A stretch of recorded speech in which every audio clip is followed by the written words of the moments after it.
Hello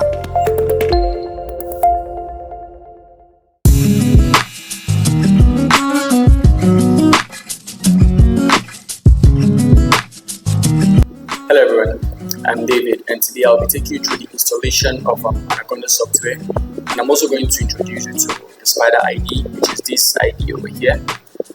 Now, before we dive into the download and installation of Anaconda, let's first know about the software.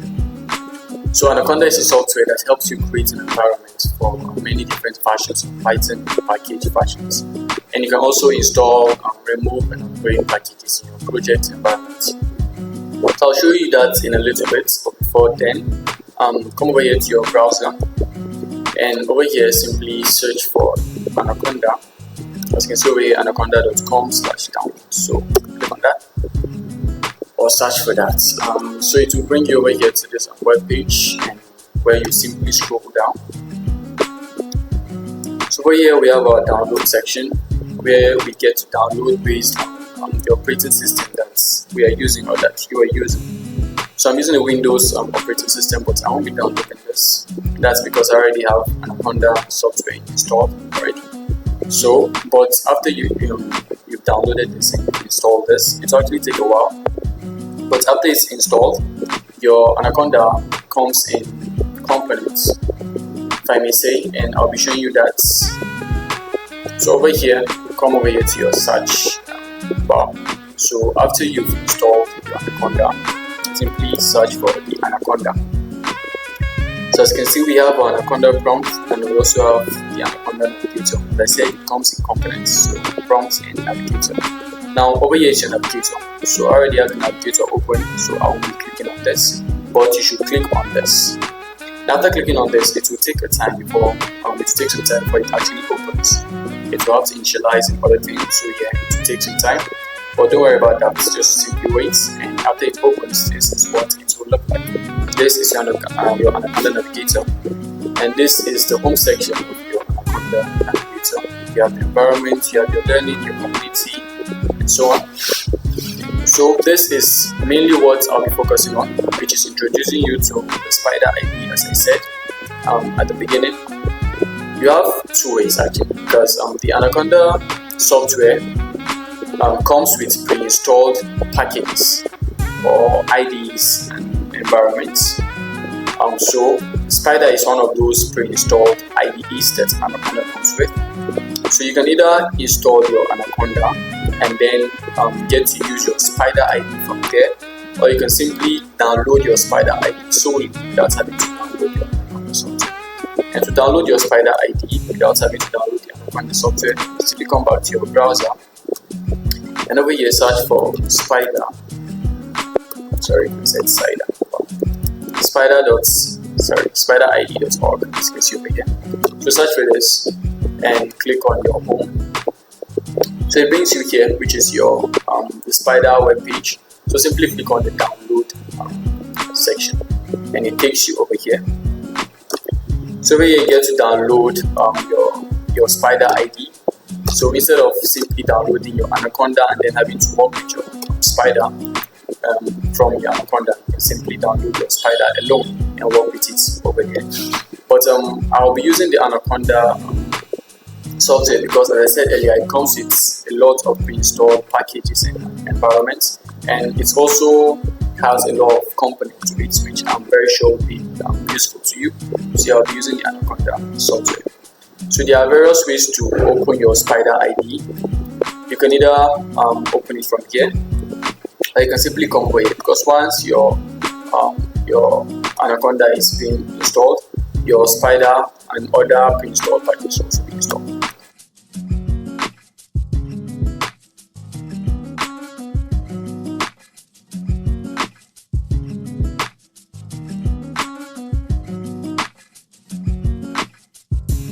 So you can simply come over here to your search bar and search on the Spyder software. So as you can see over here, this is Spyder. So click on this, and it will take some time to open. A lot of things here depends on time. This is what it will look like. This is your Spyder IDE. So as I said, you have various ways to open your Spyder IDE. This is one of those ways. And you can open your Spyder IDE via your Anaconda prompts as well. So let's close this. Okay, it's closed. So come over here and search for your Anaconda and click on your prompts instead of your navigator. So we have this. We can also open our Spyder navigator. Our Spyder IDE by simply typing Spyder over here on our navigator. So when I press enter, I said it takes some time, but wait. Yeah. And this is our Spyder IDE. I know some of you might be like asking why is it all this way, why is it this format? I mean, the last time I opened it by searching over here, it wasn't this way. This wasn't the layout that was displayed.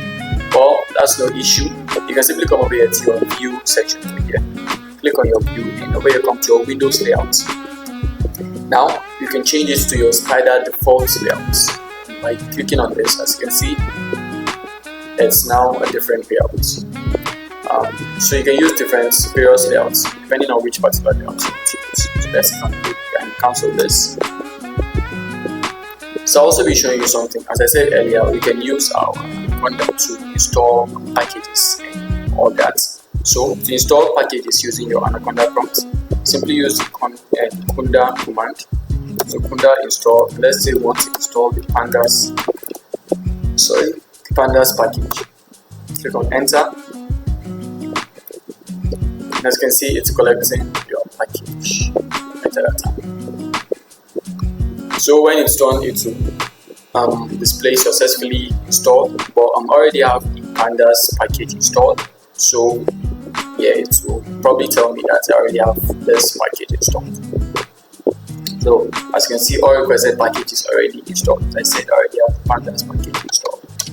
So we can also do one more operation using our Anaconda prompts, which is we can turn our Anaconda prompts into a Python interpreter by simply typing on Python. Click on enter. As you can see now, this is now a Python interpreter where we can perform our Python. We can write our Python codes and perform our basic Python operations like x is equals to 6, y is equals to 8. Then simply say print x plus equals to y. So, I said x plus 6. I was wondering why x plus y will be 12 because x is 6 and y is 8. That should be 14. But I said x plus 6, which is just 6 equals 6. So 12 here. So simply click on print or type print x plus y. So now when I click on enter, as you can see over here, 14. So that's as I said, that's another operation you can do using your Anaconda prompt. So let's close this. And the third way you can launch your Spyder IDE is using your Anaconda navigator. And simply come over here and click on launch. As I said, this will take a little bit of time, but just wait and be patient. So it's initializing your Spyder IDE. So we have various components to it. We have our text editor over here at our left, where we get to write our Python codes. We have our console over here, and we have this particular section which we can use to display our variable. We can use to see the files we have within our Spyder IDE and so on. We also have icons over here. We have the run icon, which we can use to run to execute our program. We have our debug side. You can use also to debug your codes, and that's one particular good side or benefit. It's a benefit of using the Spyder IDE is that we can debug our code, or it automatically debugs our code. Let's put it that way. The Spyder IDE automatically debugs your code. So as you can see over here, if I were to say h is equals to 3, as you can see, it's already showing me an x, meaning there's an error over here. But before I do this, let me increase my font size. And to increase our font size, simply come over here to Tools, Preferences, and that's the click that OK. I click that. Then we have our general. We have a lot of categories. So click on your appearance. simply come over here and let's increase this to 15 or 14. 14, click on OK, just wait it to execute. So after that, you can see it's much larger. Our text font is much larger. So as I said earlier, h is equals to t. So over here we have this x showing us that there's an error. So undefined name t. So as I said, our Spyder IDE automatically debugs our code, and when there's an error, it tells us that there is an error, and then it sends us our error message. And this is to avoid our codes being shut down while we are executing it. Because if this error wasn't here and if I were to execute it, then the error will be displayed over here. So to avoid our errors being showed on our console, or while we are being displayed, or while we are executing it, it will tell us that there's an error on our ID, on our text editor, on our code. So h is equals to t, undefined name t. So if I were to say t is equals to 0, as you can see, there's no more error because now h is t and t is 0. So here is our console, and our console, this is where we get to display the codes that are executed. So this is where it runs. So if I were to say print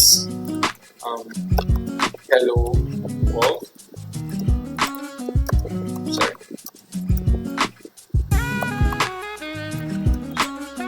print hello world, and if I were to run this, as you can see over here, hello world in our console. But we can also do more with our console. We can write our codes over here. Okay, let's say x is equals to 6, y is equals to 5, y is equals to 5, then x plus y. As you can see over here, 11. So as I said, we can also write our codes in our console. But this is not advice. It's not advised to write your codes in your console. That's because to write our codes in our console, we have to repeatedly write whenever we want to execute it. We have to repeatedly write, and that's not actually advisable. As you can see over here, if I want to know what the summation is between x and y, I will have to come back here, still yet print x plus y, or I can simply click on your up arrow button on your keyboard. You can click on that, and as you can see, it brings x plus y for me. As I said, I might not have the time to do all this. I might not have the time to always write a code and not execute it. Always write. That would be a lot of work, and that would be really stressful. So that's why we write our codes on our text editor.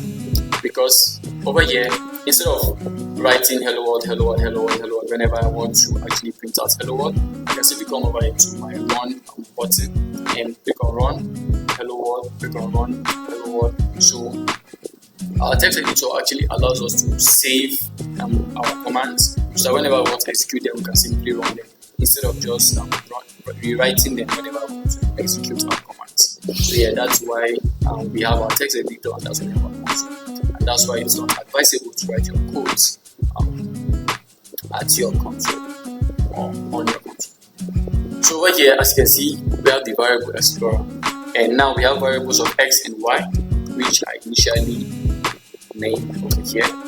So as I said, this is one importance of this section.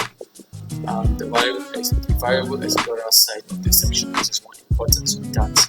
So x, the name of the variable is x, the data type is int, the size is 1 because we got 1, and the value is 6 because it's 6.